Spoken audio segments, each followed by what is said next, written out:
अभिवादन स्वीकार कीजिए ब्रजेश मिश्रा का और आप देखना शुरू कर चुके हैं द डिबेट।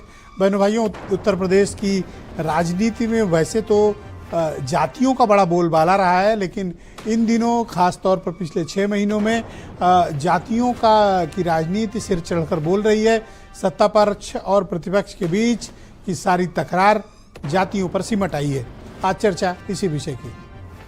बहनों भाइयों, उत्तर प्रदेश का जो पॉलिटिकल नैरेटिव है, डिस्कोर्स है, उसमें आजकल जाति की चर्चा बड़ी तेजी से है।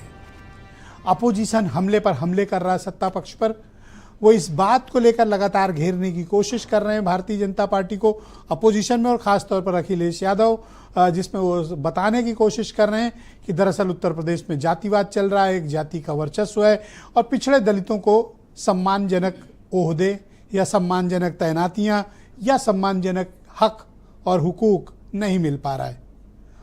और ऐसा जब वो कहते हैं, आज उन्होंने एक प्रेस कॉन्फ्रेंस भी की और अपने आरोपों को दोहराया। उन्होंने कहा जब जवाब सरकार को देना चाहिए तो वो अधिकारियों को आगे कर दिया जाता है। अभी तो मैंने 2 या 3 जिलों का ही डेटा बताया है, अभी मैं और भी बता सकता हूँ। दरअसल अखिलेश यादव जो मुद्दा उठा रहे हैं वो मुद्दा इस बात का है कि चाहे थानेदारों की तैनाती हो या प्रशासनिक तैनाती हो, पिछड़े और दलितों को तवज्जो नहीं मिल रही है। लेकिन जो सूची आती है, आई पिछली बार के आईएएस अधिकारियों की, और इस बार थोड़ा तवज्जो मिली है खास तौर पर पिछड़े समाज के अधिकारियों को और कुछ एक दलितों को भी। लेकिन विपक्ष सरकार पर ये दबाव बना रहा है और ये नैरेटिव बना रहा है कि पिछड़े और दलितों की प्रशासनिक और पुलिस भागीदारी में उपेक्षा हो रही है। और जब ये बार बार कहते हैं तो दरअसल वो एक जाति को टारगेट करके कहा जाता है कि दरअसल राजपूतों को तैनाती बड़ी अच्छी मिल रही है, जबकि दूसरी कम्युनिटीज़ हाशिए पर हैं, उन्हें कम महत्वपूर्ण तैनातियाँ या फिर वो साइड लाइन। क्या अखिलेश यादव और विपक्ष अधिकारियों और कर्मचारियों की या पुलिस वालों की लड़ाई लड़ रहा है, या उनकी उपेक्षा के चलते इसे एक राजनीतिक मुद्दा बनाया जा रहा है? क्या सरकार ऐसे मौके दे रही है कि इस तरह के हमले उसके ऊपर हों? और क्या सरकार में कोई ऐसी व्यवस्था लागू है जहां जाति चिन्हित करके पोस्टिंग की जा रही हो? बहनों भाइयों, उत्तर प्रदेश में पिछले 20-25 सालों की अगर आप हिस्ट्री को देखेंगे तो जो भी सत्तारूढ़ दल रहा है या जो सत्ता पक्ष पे बैठा हुआ राजा रहा है, उसने हमेशा अपनी जाति को तवज्जो दी है। और वो कोई भी रहा हो, कोई खुलकर, कोई थोड़ा ढक छिप कर, कोई मध्य मार्गी होकर, लेकिन अपनी कम्युनिटी से, अपनी जाति से मोहब्बत सबने दिखाई, समय समय पर किया भी। शायद यही कारण है कि हर बड़ा दल का नेता, जो चाहे छोटा नेता हो या फिर चीफ मिनिस्टर बना हो, सबके पास अपने एक कमिटेड वोट बैंक रहे हैं और मुख्यतः ये कमिटेड वोट बैंक उसकी अपनी जाति के रहे हैं। अपनी जाति के लोगों को मैसेज देकर या उनको तैनातियां देकर एक तरह के संदेश दिए जाते हैं। ये कोई नई बात नहीं है उत्तर प्रदेश में, लेकिन अब यह यूपी में एक बहुत बड़ा मुद्दा बन गया है और इस मुद्दे पर भारतीय जनता पार्टी को रोज सफाई देनी पड़ती है। और अखिलेश यादव हर दूसरे तीसरे दिन इस मुद्दे के तार छेड़ देते हैं और वो खास तौर पर टारगेट करते हैं पुलिस डिपार्टमेंट को। जैसे वो हर जिले का 3-4 जिलों का उन्होंने डेटा दिया, जिसमें ये उन्होंने बताया कि अगर किसी शहर में या किसी जनपद में 40 या 44 थाने हैं तो पीडीए के लोगों को, जिसमें पिछड़ा और दलित, अल्पसंख्यक तो है ही नहीं, ए वाला तो ऑटोमेटिकली डिलीट है, जो पी और डी बचता है इसमें भी कम तैनाती हैं और वो जातिवार उसको गिनाते भी हैं। दरअसल इस जातिवाद का दंश वो स्वयं झेल चुके हैं अखिलेश यादव अपनी सरकार में, जब बीजेपी उन पर यादवों को बहुत आगे बढ़ाने के या उनको महत्वपूर्ण तैनातियों पर रखने के आरोप लगाती रही है। लेकिन यही सिमिलर आरोप मायावती के साथ थे जब वो सत्ता में थी, यही आरोप कल्याण सिंह पे थे जब वो सत्ता में थे, यही आरोप मुलायम सिंह यादव पर थे जब वो सत्ता में थे। तो मौजूदा सरकार में मुख्यमंत्री योगी आदित्यनाथ पर भी इस तरह के आरोप लग रहे हैं। इन आरोपों का जनता के बीच क्या संदेश है? महत्वपूर्ण बात यह है क्योंकि यूपी की लड़ाई कोई फैक्ट चेक करने को लेकर नहीं होती है, डेटा पे नहीं होती है। उत्तर प्रदेश की राजनीति में निर्णय हमेशा परसेप्शन पर होता है। आपके बारे में आम जन धारणा क्या है? सत्ता पर बैठे हुकूमत कर रहे शासक, राजा या मुख्यमंत्री, जो कोई भी बैठे हैं, उनके बारे में पब्लिक परसेप्शन क्या है, वही मैटर करता है। एक बार पब्लिक परसेप्शन बन गया तो बहनों भाइयों एक अमिट छाप की तरह होता है जो हमेशा आपका पीछा करता है और हमेशा ये सवाल करता है। तो अखिलेश यादव जो आरोप लगा रहे हैं, उन आरोपों में क्या सच्चाई?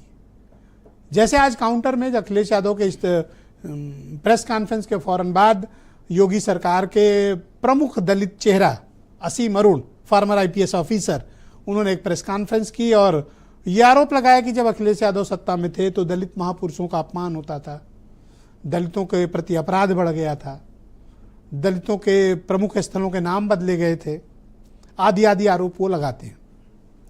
इन आरोपों को वर्तमान राजनीति के परिप्रेक्ष्य में कैसे जोड़ा जा सकता है? 2024 में पिछड़े और दलितों को जोड़कर, अल्पसंख्यकों को साध कर समाजवादी पार्टी और कांग्रेस के गठबंधन ने उत्तर प्रदेश में करिश्मा किया। अब उन्हें लगता है कि 2024 का जो फायदा है वो हमें अचीव करना है 2027 में। इसके पीछे एक लॉजिक भी है बहनों भाई, और डेटा बेस्ड है। मैं जो भी बात कर रहा हूं वो फैक्ट बेस्ड है और एविडेंस बेस्ड बात है। जैसे आप देखें तो 2017 का चुनाव था, समाजवादी पार्टी को बहुत नुकसान हुआ, तकरीबन उनके पास 22-23% वोट शेयर बचा।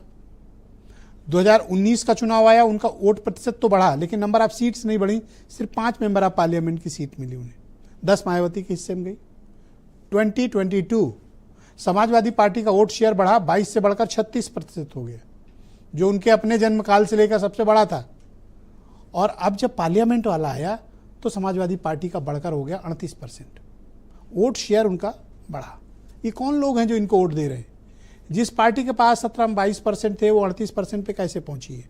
39 भी, क्योंकि कांग्रेस का भी जोड़ेंगे और उनका अलग करेंगे तो तकरीबन 38 आ रहा है, क्योंकि तब अलायंस में लड़े थे, इस कारण उसे एक कॉमन वोट प्रतिशत था। लेकिन अगर आप आइसोलेट करके देखेंगे तो तकरीबन 38-39% के आसपास वोट समाजवादी पार्टी को मिला था। कहने का तात्पर्य है कि इनका वोट प्रतिशत बढ़ रहा है, तो कौन लोग हैं जो वोट दे रहे हैं? वो कौन सी कम्युनिटीज है जो इनके साथ जुड़ी?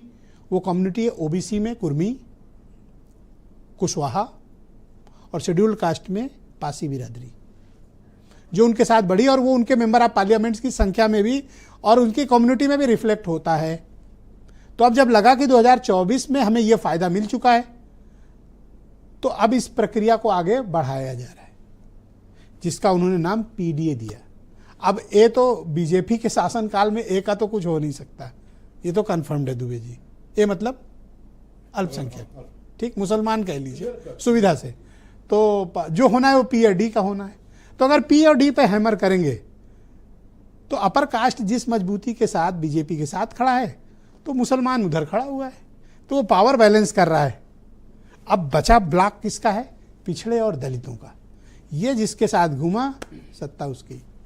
सारी लड़ाई इस बात की है और बीजेपी को समझ में आ गया है कि अखिलेश यादव उसके साथ क्या पॉलिटिकल गेम खेल रहे हैं। अब जवाब कैसे देगी बीजेपी, ये तो आगे पता चलेगा। तो आप कुछ बयान सुने, फिर आज की डिबेट।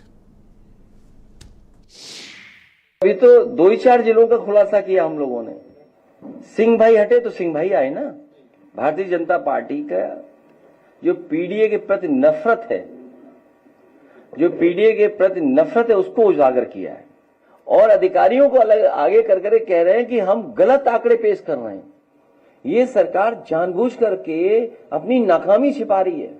अखिलेश जी लगातार 2-3 जाति समूह को साध लो और काम बन जाए, ऐसा करने की कोशिश कर रहे हैं। दूध में नींबू का काम करो, फाड़ो लोगों को, बांटो लोगों को, और फिर इससे सोच रहे हैं कि शायद इनको कोई राजनीतिक पनीर उसमें से मिलेगी। मेरा अनुरोध है अखिलेश जी, आप ऐसी बांटने वाली राजनीति ना करिए। जो अपने समय का भ्रष्टाचार है, जो आपके सरकार के समय कोई काम नहीं हुआ, भर्तियां नहीं हुई, एम्प्लॉयमेंट नहीं बढ़ा, उसकी वजह से आपको सिरे से खारिज किया गया, आपको राजनीतिक हाशिए पे जनता ने पहुंचाया। कि आज उत्तर प्रदेश की जनता बहुत जागरूक है। योगी जी ने पहले से आगाह किया है, बटोगे तो कटोगे।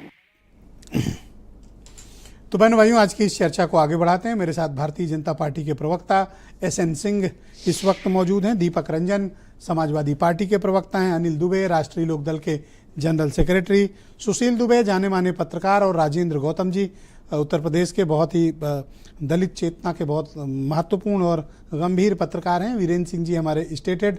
आप सभी का स्वागत और धन्यवाद। दीपक रंजन जी, आजकल सिर्फ बात क्या